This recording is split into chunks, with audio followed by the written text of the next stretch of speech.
Growing a successful business has never been easy.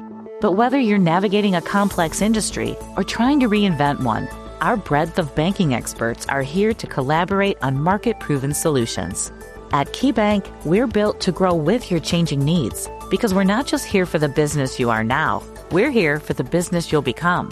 Reimagine business as usual. KeyBank opens doors. Learn more at key.com/B2B. Ladies and gentlemen, it is that time again. Marketing Geeks with Justin Womack from Camarillo. And Andros Sturgeon from the Netherlands. And we're about to share with you the latest and the greatest in the world of marketing. And because we're geeks, we're probably going to talk about movies too. So, sometimes we read in the reviews that we're not on topic, but you know what? Movie news is important too. Well, it's like movies are they got to be marketed, That's right? Yeah, there's a lot of marketing behind them. I mean, really, in fact, it's really interesting because I saw a movie the other day. It was called The Darkest Minds, and they advertised it as like from the producers of Stranger Things, and it looked like this kind of edgy superhero movie. But I hadn't seen any advertising around it. And when you don't see advertising around a movie or marketing around a movie, that is a big red flag. Either the movie doesn't have the budget for it and it's an indie film and it's liable to win an Academy Award, or stay away, folks. So the studio gave up on it. If it has a January release date, I guess that's changed a little bit, but it used to be if it had a January release date, it was like the trash of Hollywood that got released in January. Exactly. This episode is brought to you by Indeed. Stop waiting around for the perfect candidate. Instead, use Indeed sponsored jobs to find the right people with the right skills fast. It's a simple way to make sure your listing is the first candidates see. According to Indeed data, sponsored jobs have 4 times more applicants than non-sponsored jobs. So go build your dream team today with Indeed. Get a $75 sponsored job credit at Indeed.com/podcast. Terms and conditions apply. Where is Daredevil? I'm right here. Don't miss the return of Marvel Television's Daredevil Born Again. So what's next? I feel liberated. We're going to take this city back. Over medicated. In an all-new season, now streaming only on Disney+. They're hunting us. It's time we started hunting them. I can work with that. This should be tons of fun. Marvel Television's Daredevil Born Again, now streaming only on Disney+. First thing I want to do is I want to thank everyone who showed up for our LinkedIn Mastery Course webinar the other day, which was it was rocking. Everybody who attended, thank you so much. Justin is about to send out, we're just getting the slides together to send out to everybody. So you can have the course in your hand. And if you are sad because you missed it, as you should be, then no worries, because we're going to do another webinar very soon. And that webinar is going to be slightly different, but it's going to be equally as awesome. What is that webinar going to be on, Mr. Womack? Well, it looks like our next webinar is going to be the one that I've been waiting for, the one that we've been building for, a webinar on webinars. But why do a webinar? What is the point of doing a webinar if you're a marketer? Well, he says, open-ended, to get the answer from you. Funny you should ask that. That's a funny question to ask. No, webinars are... No, that's not a funny question. You know what a funny question is? Why do you put bologna in your shoes? That's a funny question. That is true, my friend. That is true. No, you know what? Webinars are like when you used to read about people making money in their sleep or making money on the beach in Jamaica while they're doing their thing. A lot of that comes from the automation behind webinars. Now, I don't subscribe fully to the idea that you're going to be making passive income like that from webinars because they take a lot of work. They are something you can set and forget, and they live forever if you do an evergreen style webinar, meaning that it's pre-recorded and made to look live. But again, there's a lot of work involved. So I'm not going to say it's an easy way out by any means, but they are powerful. And I think so are we going to talk about this right now, Andros? You want me to give a few softwares and go into detail? Yeah, you know what? Let's hold off because I want to cover some geek news before we get into that. because it's been an interesting week for Geek News. And also, before we get into webinars, I went to the Geek News, and we have to do the sex robot report. That's very important. That's right. So can't miss that. No. So first thing, I want you to give me the rundown of your favorite thing, which is probably no longer your favorite thing because it's not going to exist too much longer. Tell us about MoviePass, Justin. How'd that work out for you? Yeah. So what was that, like 2 or 3 weeks ago? I talked about how MoviePass was like kind of an interesting business because the only thing that they had going for them, which I was intrigued by, was they had all this data because they have 2 or 3 million users at this point. That people are buying tickets, they're recording all these transactions, and they have this data that I thought would be pretty valuable to movie theaters. It turns out that I was dead wrong. And since we had that conversation, MoviePass did something that's if anyone in the stock market is familiar with this, it did a reverse stock split. So the stock was trading at about 10 cents, and I put in about $200 and bought about 2,000 shares.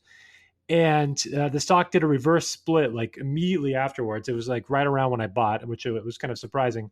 But it did a reverse split, so that what happened was it was a 250 to 1 reverse split, meaning that my 10-cent shares went up to $25, but I only had 8 shares. So instead of 2,000 shares at 10 cents, it was am I saying that right? Or yeah, I think or 200. So about $20 per share. So let's say that it was roughly $20 per share after the stock split.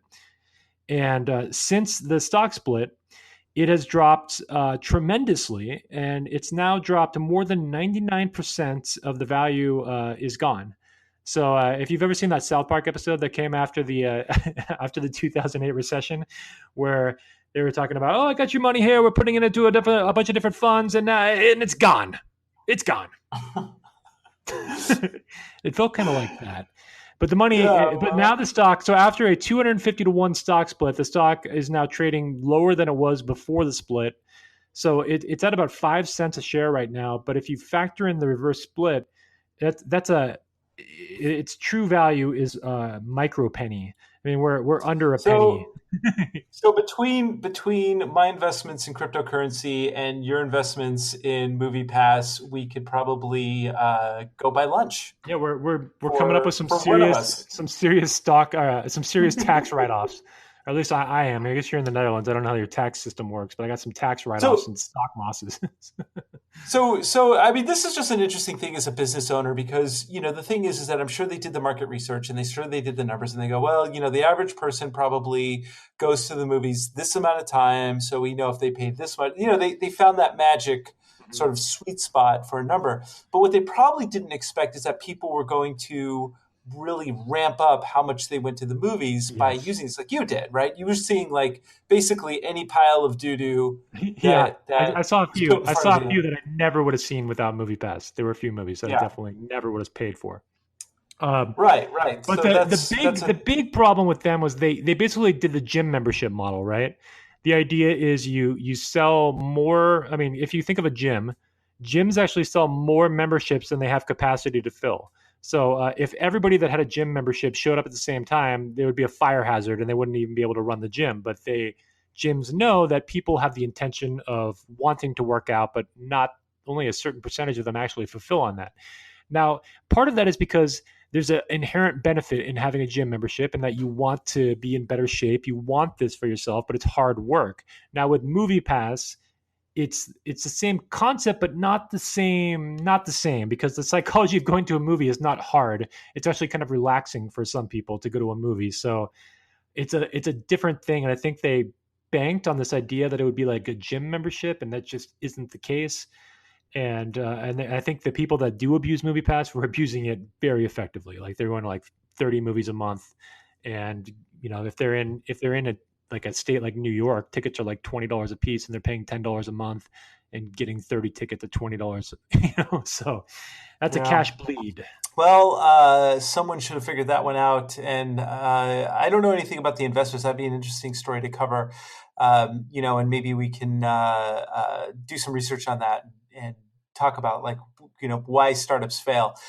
There's, in the coming episodes, we're going to have some different guests on, and we are looking at having some people who are writers and movie makers, because we want to get more into not just marketing for business, but also like entertainment marketing.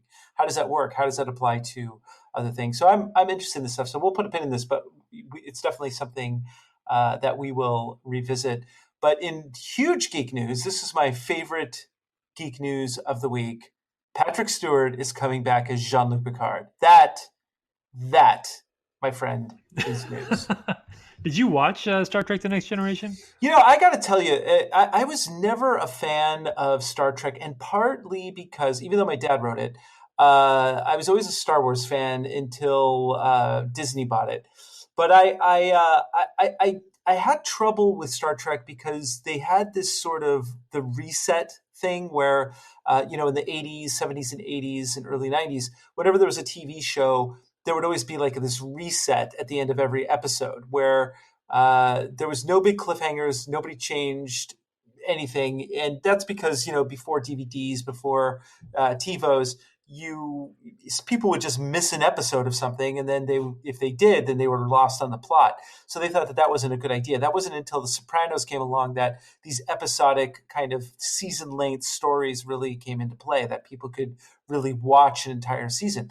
So I never liked the fact that nothing really moved in the Star Trek universe. It just kind of always stayed the same.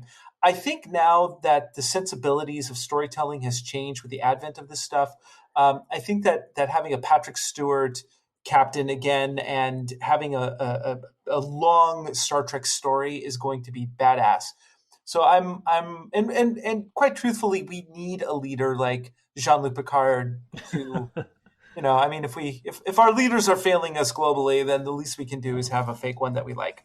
Bring back Jean-Luc Picard. I love it. Yeah. So why don't you share with the listeners? Because you do have a family connection to Star Trek that you haven't shared. You haven't shared it with our listeners yet.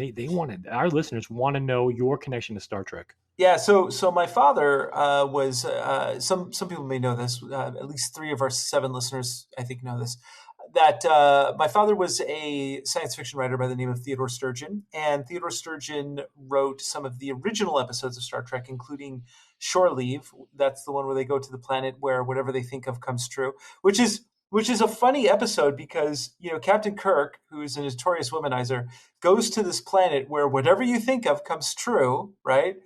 And what happens during the entire episode? He thinks about some young kid that he used to fight in when he was in his youth. And so he spends the entire episode chasing around this young guy so he could fist fight with him. If that doesn't say latent homosexuality, I don't know what does. Hey, I'm not here to judge. I'm just saying that I think that Kirk and Spock had a very special relationship. Not everything was seen on the episodes. That's cool. Whatever. I mean, these are complex characters. But I do know if I went to a planet where whatever I thought of came true, I know exactly what I would think of. And what's the true claim to fame that your father did for Star Trek? Because there's one thing I do want you to really go into. The big thing that he was known for is that he was the guy who wrote the script called Shore Leave. And that's Shore Leave is where Kirk and Spock must fight to the death over the Vulcan princess. They fight.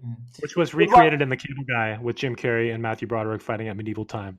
That's right, one of your favorite movies. But my dad was the guy who wrote the script where they first said "Live long and prosper" for the first time. So that was his big claim to fame. And so I do have geek blood in me thoroughly. That is why we are the Marketing Geeks. But I'm certified, and so I have a real soft spot for Star Trek, but especially Jean-Luc Picard. And Patrick Stewart's a great guy too. He's just I met him. He's really a cool dude. So is he knighted? He's knighted too, right? He's a British knight. Is that correct? I believe he is. If he's not, he should, because it just sounds good, Sir Patrick Stewart. I'm pretty sure he's a sir, if I'm not mistaken. Yeah. And you know who his best friend is? Who's that? Ian McKellen. Ian McKellen. Okay. Yeah. So Gandalf and Jean-Luc Picard hang out together. Or Professor X and Magneto. Professor X and Magneto. Yeah, Right, from the original. They were both. That was Ian McKellen, right? That played Magneto in the original. That is correct. Yeah, that I is thought correct. so. Yeah, yeah. Pretty badass. Other movie news. Elba, Elbow, Idris Elbow, Idris evil, Elba. Idris evil, Elba. waffle. The Idris man Elba is Gatekeeper and Thor. I don't remember. What was Heimlich? That's right. Heimlich. That's right. Heimlich. Heimlich. And he's up for the new James Bond after this James Bond. After Daniel Craig. Now, does that mean is Daniel Craig? I think they're doing another Daniel Craig movie though, right? Is that? Oh yeah, he was contracted for 5. This is his last one, and it's funny. At the end of every one, he's like, "I'm never going to do another one of these," and I'm sure they just write him another 0 at the end of the check. The last one. Like, okay, I'll do it now. The last Bond movie he did, he said he'd rather slit his wrist than do another Bond movie. That was his direct quote.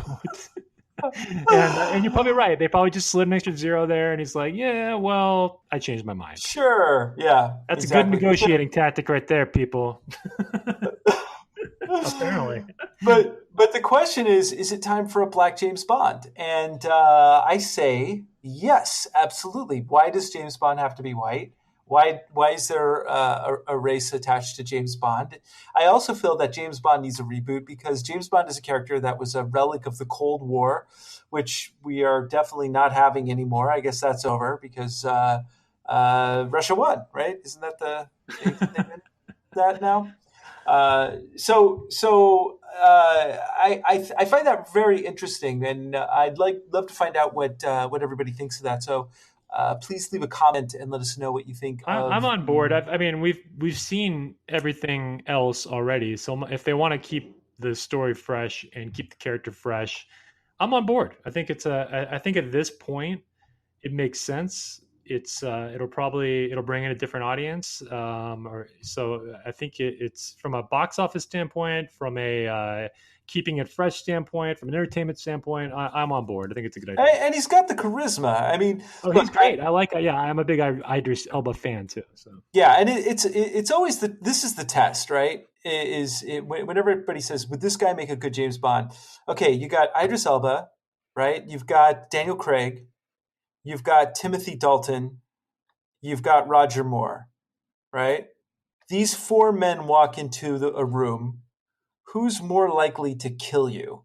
So which options did you give me? You gave me 4 there. Did you give Sean Connery there? No, Sean Connery. You can't. I mean, Sean Connery is the king. You can't. Yeah. Of course, Sean Connery is going to kill me. You got to remove him completely. He is Bond. But so say it again. So you had Roger Moore. You gave Timothy Dalton. Roger Moore, Timothy Dalton, right? You've got Idris Elba. You got Daniel Craig. Who's more likely to kill you? Yeah, in cold blood. Well, it'd definitely be either Daniel Craig or Idris Elba, one of those two. Right, exactly. Yeah. And so, because Roger Moore was just too nice. I think he was too nice of Bond. Yeah, I think so. And let's it's. So I don't know. I mean, like, it's going to be interesting. I personally think that James Bond should be retired altogether because he's kind of like a 2-dimensional character. And when I say that, I don't mean that. It's like, on the one hand, he's like proper, like, lounge lizard. If they can make 7 or 8 or 9 Fast and the Furious movies, they can make 35 James Bond movies. I mean, if you could stretch Fast and the Furious to what they've done, then James Bond can live for another 50 years. All right. Yeah. But they can also, what else they can make is they can make. It's all about family. They can also make 9 Die Hard films, which brings us to the next story. Die Hard Year One. I want to first of all, Die Hard Year One is going into production, right? Here's the question I want to know: wasn't the first Die Hard technically Die Hard Year One? Wasn't like that? Yeah, I mean, he was. How old was he in that movie? He was probably like early 30s, right? Or he was still on Moonlighting. He had hair back in the day. So I mean, like, that was kind of when he became John McClane. That was already an origin story. So I don't know how.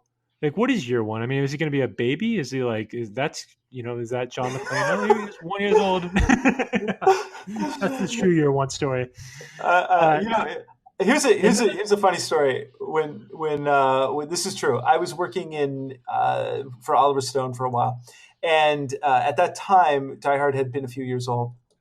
And the big kind of genre du jour was the Die Hard film. So everybody was trying to one up the Die Hard genre. So it was like, oh, this is Die Hard on a train. And I got to hear all of these pitches. This is Die Hard on a train. This is Die Hard on a school bus. This is Die Hard on an airplane. And all of these movies eventually came out. We saw a Die Hard on an airplane. We saw a Die Hard on a train. Speed. We saw Speed was Die Hard it was on a bus. And Under I'll never Siege, forget Die Hard on a was it a submarine or a battleship? Die Hard on a battleship, and then Under Siege 2 was Die Hard on a train. And then during some of these pitch meetings, someone came in and said, "This is going to be really great. It's kind of like Die Hard in a building." And I was like, brilliant, guys. And this, my friends, is why Hollywood sucks. In fact, you heard about this new thing, right? That they're now entering a new category into the best picture. Yeah, which is best popular film. And I like it was basically a category created to give Black Panther an Oscar. That's right, because you couldn't give Black Panther an Oscar because, God forbid, you give a movie that big and that awesome an Oscar. So they had to create a whole new thing. But you know what it is again, this is a marketing thing because last year the Oscars were at its lowest peak. Less people tuned into the Oscars than any other time. So they had to figure out a way to generate more interest. And so nobody watches the Best Picture films. Nobody.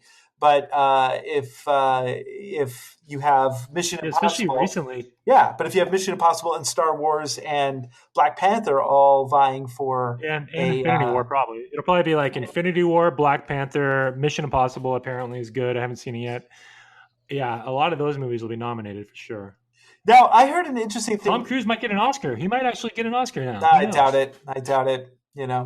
Unless who knows? I'm not going to say anything else. That's all. But I will. I did read something very interesting, which is so you know how James Gunn got fired, right? Yeah. Yep. From doing that, and the entire cast is like really upset. They're very, very upset for doing the volume 3. Dave Bautista, who plays Drax, the Destroyer, said that if they don't use James Gunn's script, that he will ask to opt out of his contract. So at the very least, he's stated that his intention is to leave the project if they abandon James Gunn's script now. So he'll do the project if they replace him, but they won't if they abandon the script.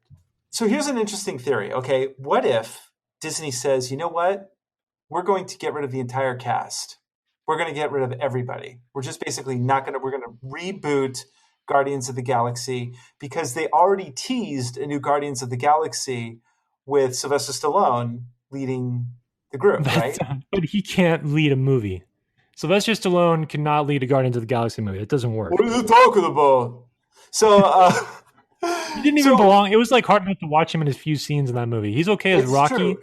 He's okay as Rambo, but that's about it. And he wrote those characters. But it doesn't matter because everybody's going to see it anyway. I mean, everyone would see it anyway. So I'm just saying, rather than like have to deal with like making a movie that fans are going to hate because James Gunn is not doing it anymore, and the publicity tour, the marketing that they're going to do around it is going to have a cast of people that is going to talk about how sucky it was to not have James Gunn, and they're up against all of this, right? Why not just reboot the entire thing and just say, okay, we're starting with this whole new group, and anybody who wants to come from the old film, we'll let you out of your contracts. But if you want to come into this film, Star-Lord, if you want to do that, you can. Otherwise, goodbye, and we'll just reboot Guardians of the Galaxy. And the reason why this may work is because it would also get fans used to the idea of having the same basically the story continuing with a new character, right? Because they're going to have to, like, what are they going to do? Are they going to get a new Iron Man? Are they going to get a new Thor? I mean, in the comic books, they get new people to play these characters. So they're going to have to do that for Phase 4 of the cinematic universe. So wouldn't it make sense for them to just try this out and go, all right, we're just going to cut our losses and reboot? I think that would be an interesting concept. The best thing that Disney could do is just go back on their word and just say, you know what, we're hiring James Gunn back. Sorry, alt-right activists were, we're just gonna move forward and make Guardians of the Galaxy 3 like we intended. Yeah, So, I don't think it would hurt. Like, honestly, I'm sure there'll be some people that get mad if they rehired James Gunn, but I think the backlash should be really tiny, and it'd be the positive press on that would be better. I don't think it would hurt Disney to bring him back.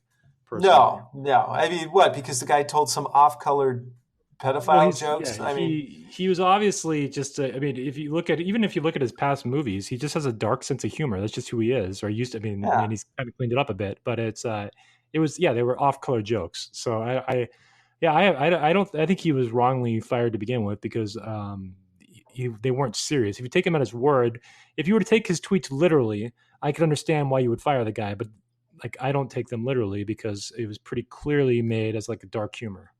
Yeah, and the only thing that it showed was not that he's a pedophile or he condones it. It just shows that he's a poopy comedian. I mean, really, that's it. So bring back James Gunn and make all of this go away, because I really doubt your box office is going to be hurt at all by bringing back James Gunn. In fact, if anything, more people are going to go see Guardians of the Galaxy. You'll make more money, Disney. So if any of you people connected to anyone at Disney, please tell them that. And this whole intro segment that we're doing right now, this is why we call this show Marketing Geeks and not just like marketing people, because we geek out over all this movie news, superhero news. This is these are our passions, and again, some of this stuff. We're talking about ideas for movies here, so some of this could actually fit into the marketing subcategory, right? Well, and speaking of marketing, last thing I want to hit on is the new Venom trailer, because some Venom news came out. Now, if you haven't, first of all, as far as the look of Venom and like the way that they're doing it, it looks pretty awesome, right? Aside from the look, a lot closer to the comic books than before. Yeah, exactly. You're not casting Topher Grace. You're casting Tom Hardy. Much better casting.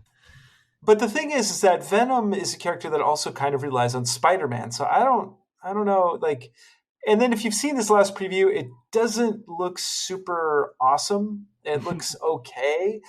And number 3, what's the biggest drawback to this film?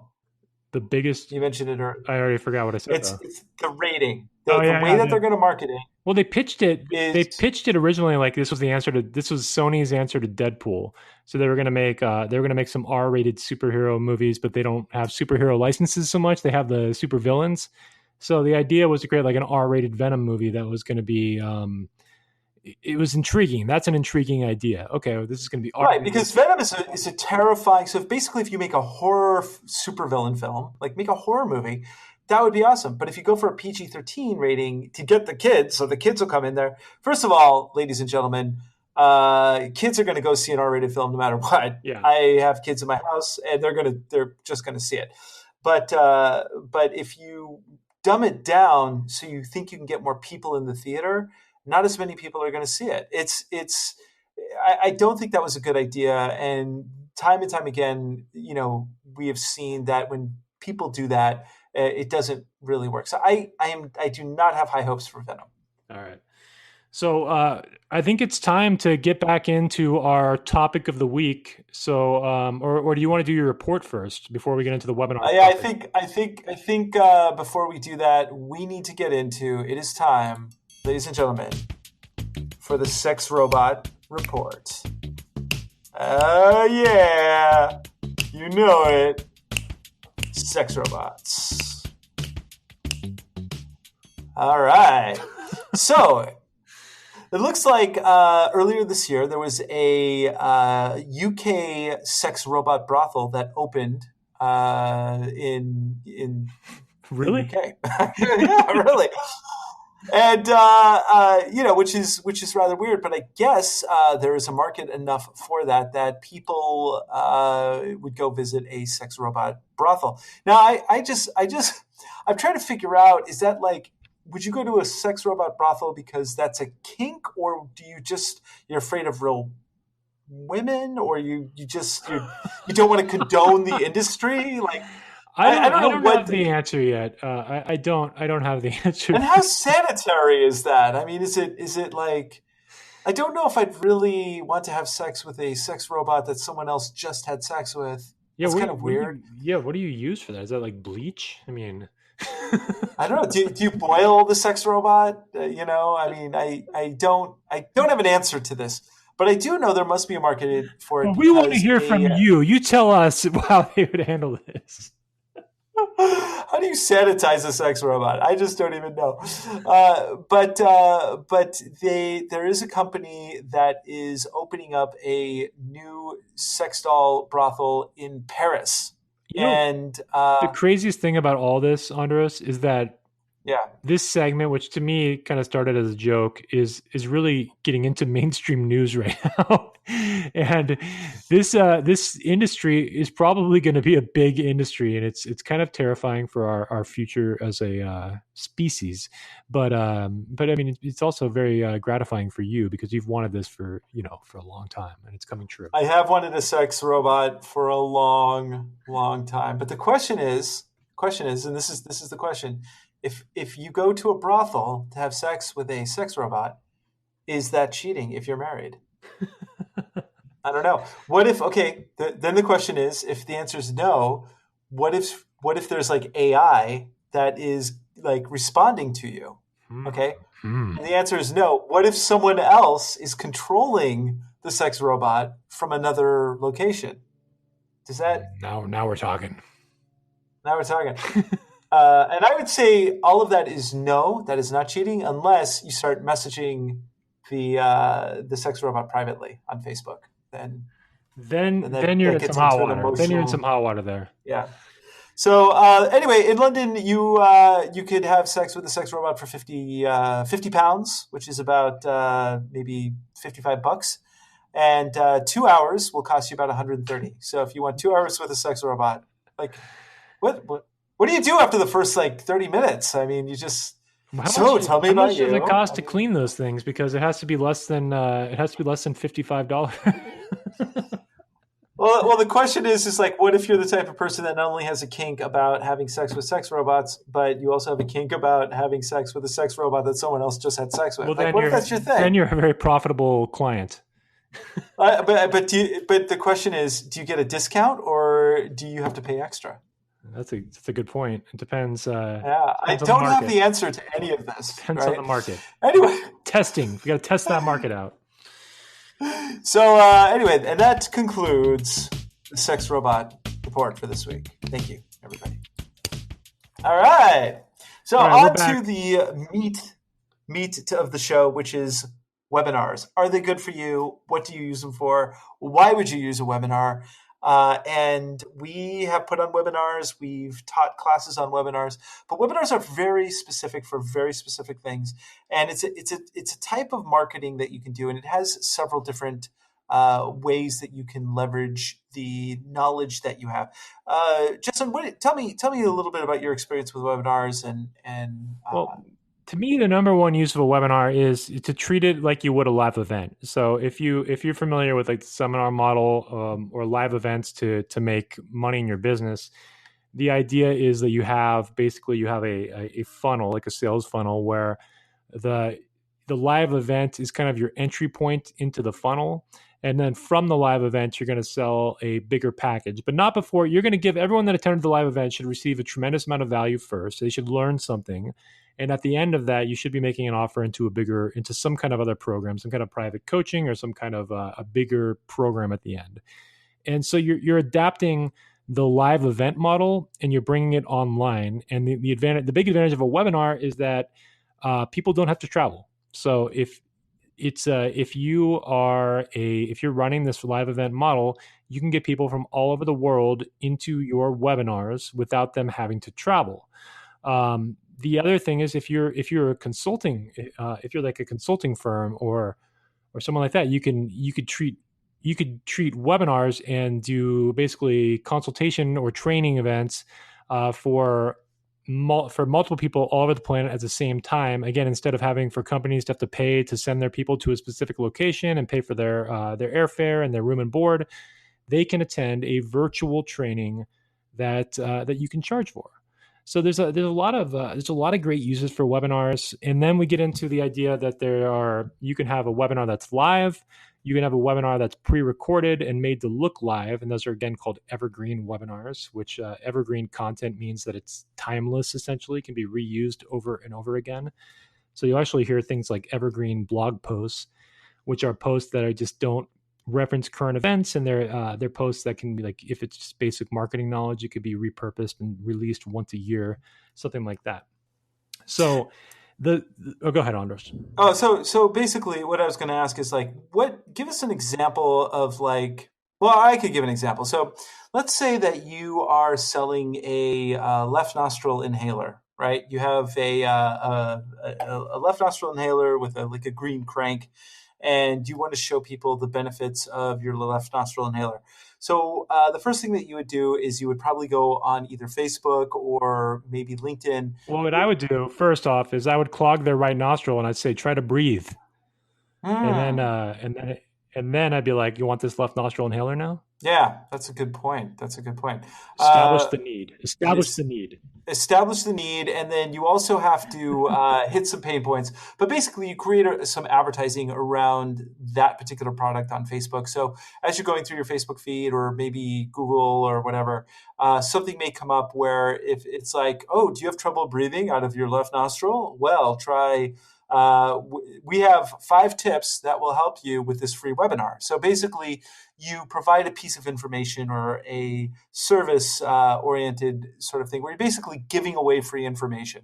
And that's the lead. So once you get people in there and they sign up for that, the next step is... Well, the model that I've used with a lot of clients is this. So we actually would have an ad like what you're saying with the 5 tips or whatever it is. But I wouldn't advertise the webinar as the first lead-in. The lead-in would be like, get this PDF document with these 5 tips. And when they download the PDF document, then the thank you page would turn into a webinar upsell page. Basically, it'd still be free to attend, but I would call it an upsell because it's the next buy-in in the funnel. So they accepted the free PDF document. They go to the thank you page, and now it's like a video that says, now that you've downloaded this, your PDF document will show up in your inbox in the next 5 minutes. But before that, let me tell you about this awesome free training that I'm going to be hosting that will be live, where we go in detail for 45 minutes on this subject. You're going to learn this, this, and this. It's going to be fantastic. We're limited to only 100 people that can show up, even though it's a webinar and you could really host as many people as you want.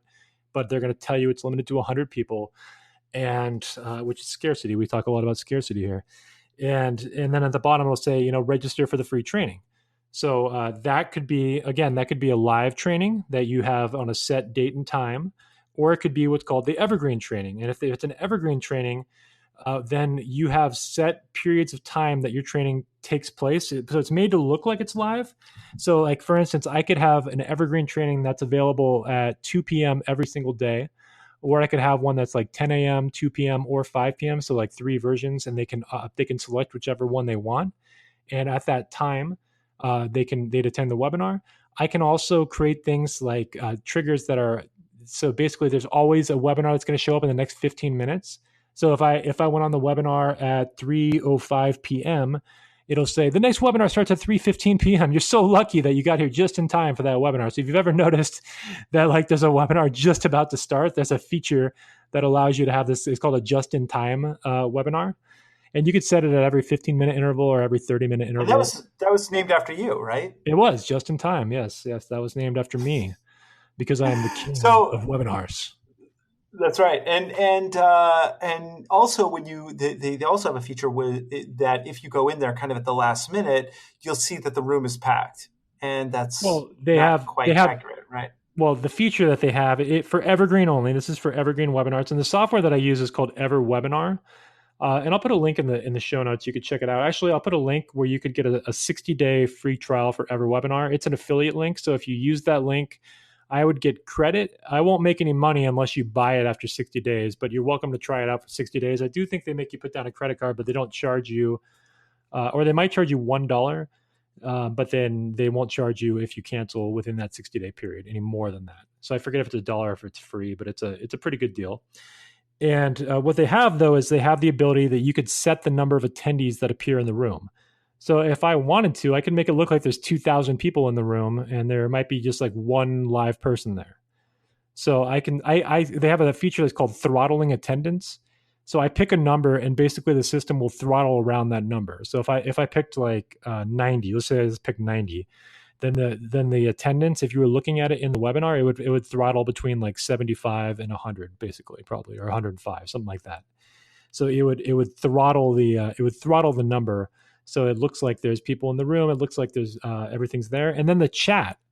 So the chat is fully controllable by me. So I can insert comments at any point during the webinar. I just select the time in the presentation that I want this comment to appear, and then it appears there.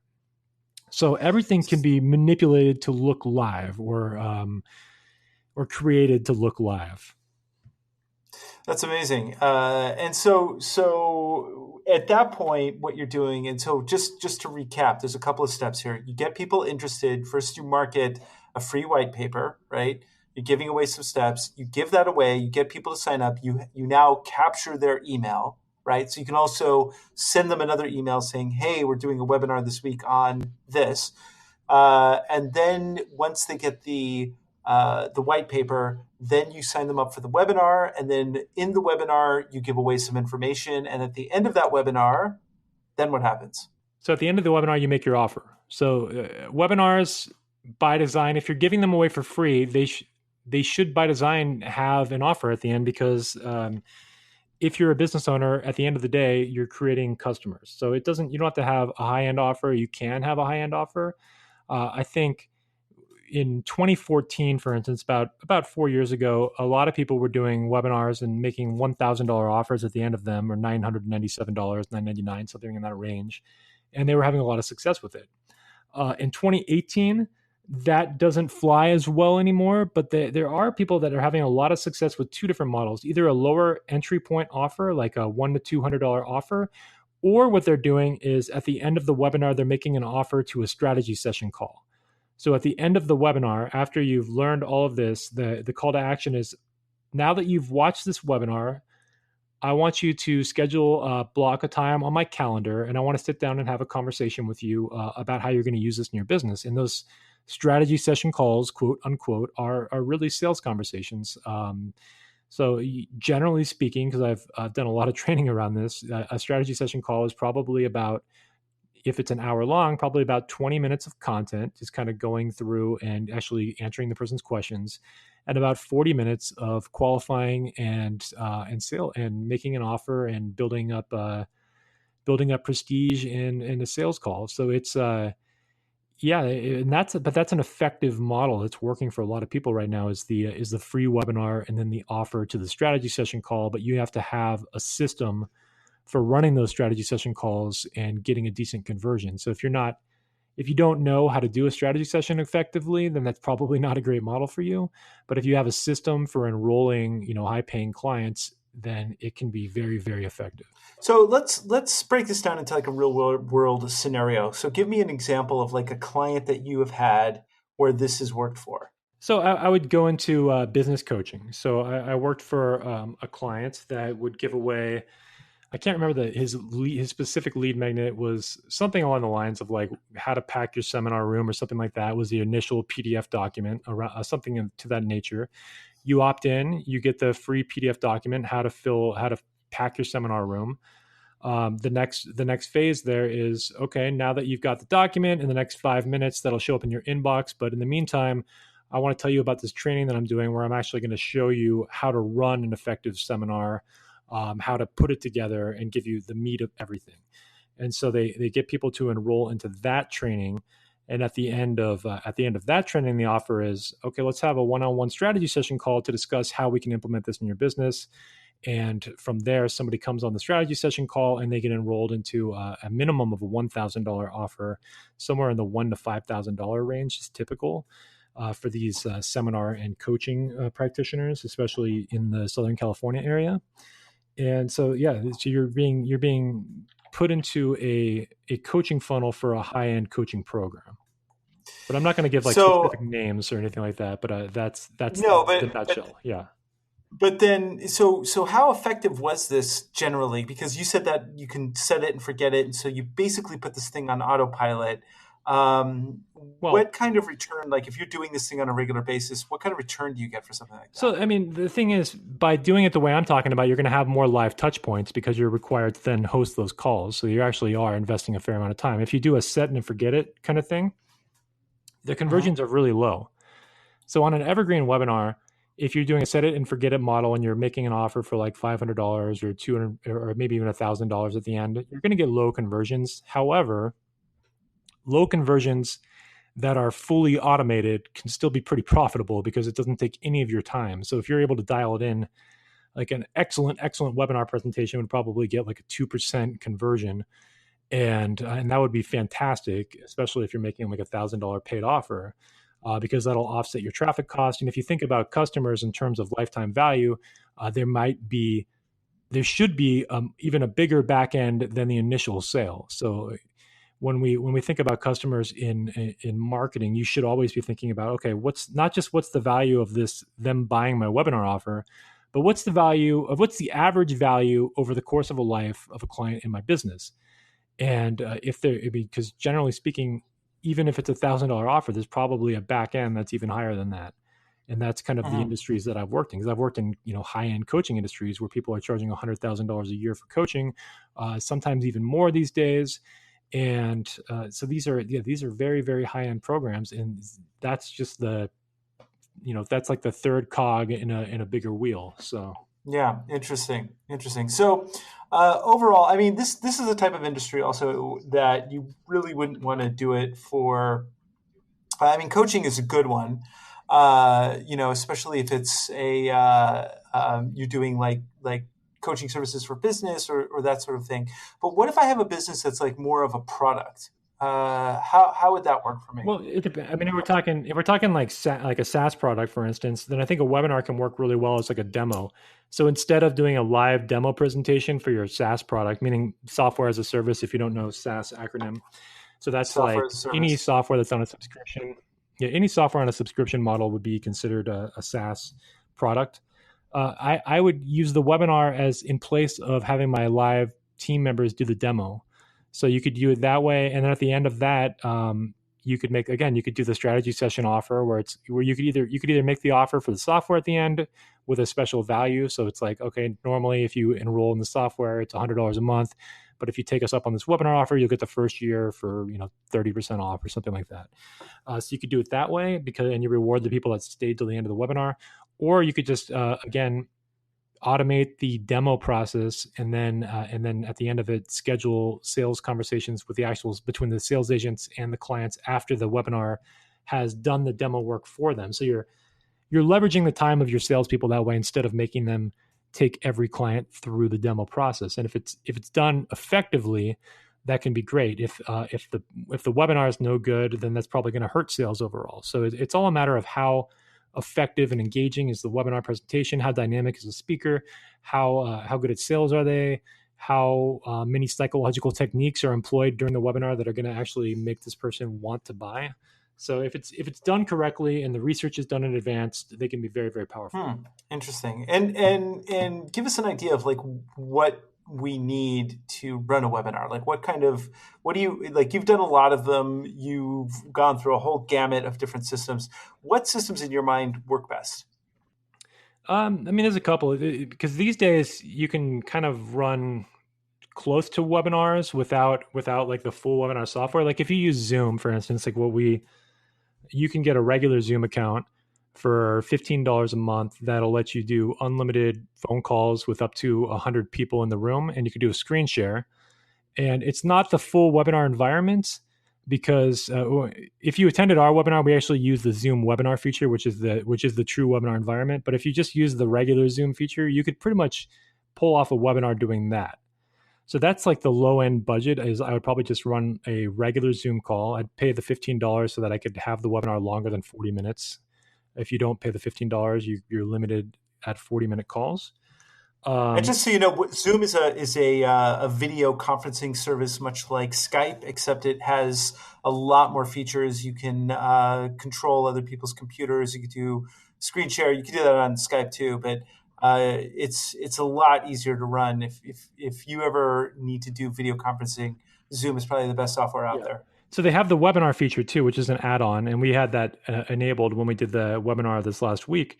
And a couple of the benefits of that are, if you have the webinar software, you are capable of simulcasting on Facebook Live or on YouTube Live. You could simulcast on one of those two platforms.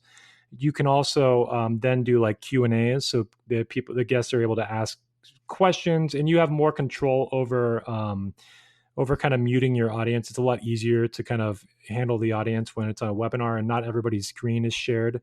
Like if you do a Zoom call and you have 100 people in the room, everybody that has a webcam, their screen will show up there, and it'll probably eat up a lot of bandwidth as well. So the webinar software is preferred in those cases. And if you're filling a room with 100 people regularly, it shouldn't be an issue to afford a decent webinar platform. The other softwares that I like to use are the Webinar Jam and EverWebinar family of softwares. So the Webinar Jam is basically a pretty solid platform for live webinars only. So I like to use that one, and that's for live webinars. With Webinar Jam, you can also simulcast your webinars on Facebook Live or YouTube Live. And for the evergreen webinars, the Webinar Jam owns a company called EverWebinar. So it's a separate product, same family of products, but a separate product. And that would be for the ones that are pre-recorded and made to look live. So you don't need to have both softwares. But if you want to do live webinars, you'd want Webinar Jam or Zoom Webinar. And if you want to do pre-recorded ones, then you'd want something like EverWebinar. And they price-wise, I think Zoom is about $50 a month if you pay for their webinar service. EverWebinar is, I want to say $397-ish per year. So you pay about $400 a year. It might be $500 these days. I don't know. It might be grandfathered in. And some people got this for years ago in a lifetime license, I believe. And Webinar Jam is around the same, I think $400 to $500 a year. So, and you can do monthly options. The monthly options will be slightly higher than if you pay the year in advance. But those are the softwares that you would need to put this together.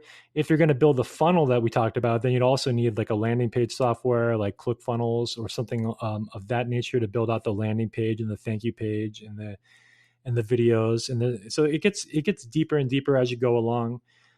With any of these, if you're doing pre-recorded webinars, you got to host your videos somewhere too. So you could host them on YouTube, you could host them on Vimeo, you could host them on Amazon S3. There's a number of different sources to host your actual webinar videos. I would recommend hosting on Amazon S3 if you're doing a pre-recorded webinar. And that's because it'll be unbranded and it's better protected in my opinion than YouTube or Vimeo. Now, the one thing that you haven't talked about, and this is something that I think is very, very important, which is when you do a webinar, you can't just get up there and just talk. You've got to have a certain structure, and the structure around a webinar. You can, but you won't sell very well if you do that. Right. But this is where storytelling becomes a really big thing, and the structure within webinars has to really start with, and this is a whole thing. And when we do our webinar on webinars, we'll talk a little bit more about this. There's really a system that takes place, and one of the ways that I've been taught, if you're really doing a true sales webinar, and I wouldn't say, we did make an offer at the end of our webinar that we did. It was a very small offer, and it was kind of spur of the moment. It wasn't something that was like super high planned, and it was low cost. But the way that, if this is truly structured in the way that a sales webinar is supposed to be structured, it should start with some kind of pattern interrupt is the first element that I would include in a webinar. And so when I say pattern interrupt, most people kind of get into a certain trance, like if they get into like a student state and they kind of just get their pencil ready and start taking notes. But if you can interrupt their pattern right off the bat and kind of break their that little trance, that can get them into a more attentive state and listening better. So the first kind of step in a webinar should be the pattern interrupt. There's several others that we'll talk about during the actual webinar on webinars. But the other two are, there's two stories that get told in almost every webinar out there that are sales presentations. And the first story you could call like it's almost like a rags to riches or like a nightmare story. It's generally told where the person tells where they were at their lowest points. So you'll hear that. I mean, I can't tell you how many times I've heard the story where I had $0 in the bank, or I overdrafted and maybe I had negative $28 in the bank. And then I discovered this amazing and unique solution, and my life changed forever. And so I invested in in these coaches, and I invested, a good $50,000 to put together the system that I founded and created. And now, in the course of 3 hours, I'm now making 7 figures a minute, and it's really How did you do that? It's really changed my life. It's been incredible. No, but the idea is like, yeah, they get into these dark stories that they had $0 in the bank. They'll use this one a lot as like, I was just like you. I felt stuck. I was just like you. I felt stuck in my business. I felt like there was no way out. I felt like the world was working against me. But then I discovered this amazing solution. And so the difference, the reason that most people don't succeed is because they're missing A, B, and C. But when you have a system, when you have this system, see A, B, and C, then you're going to get the results that I got. And that's why I decided to invent the magic stick. And as soon as I did, everything changed. And folks, let me tell you, wouldn't you like to have your own magic stick? But here's the thing: your magic stick doesn't just appear. You have to work for a magic stick. But lucky for you, I have a bunch of magic sticks here. And normally, this magic stick is $1.6 million. That's how much this magic stick costs. But since you're on my webinar today, you get 2 of them, $5. And I just wanted to share my experience with the magic stick because I'm a magic stick client. And I used to be homeless and living on the streets. I had a tent under the bridge, and I discovered the magic stick. And within 3 months of Andros showing me how to use the magic stick, I now own a mansion in Malibu. Thanks, magic stick.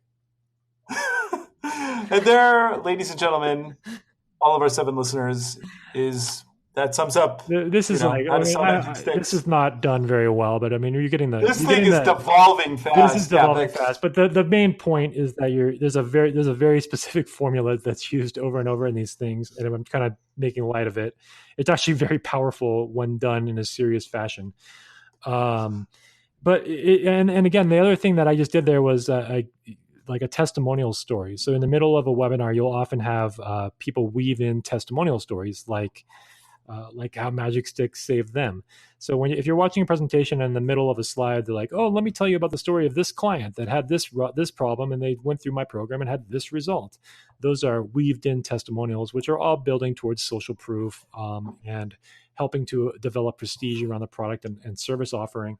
So they're all very effective triggers, and if used for good, they can be a positive influence on society. Like most things. Well, anyway, stay tuned, folks, because we are going to have this, and currently I am looking at, we are going to get our website together, so this stuff will be up here. But in the meantime, keep tuning in. We're going to have some interesting new geek news for you. We're going to have some interesting guests. We're going to have some free webinars for everybody. And resources, a whole bunch of other stuff. At the very minimum, it's a nice way for us to connect with people. Please keep listening, and we are so grateful to all of our 7 listeners.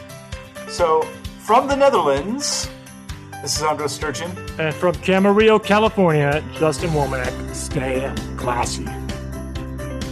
We're the Marketing Geeks. That's right. Good night, everybody. Unless you're listening to this in the morning, then good morning. Good morning, good evening, and good night.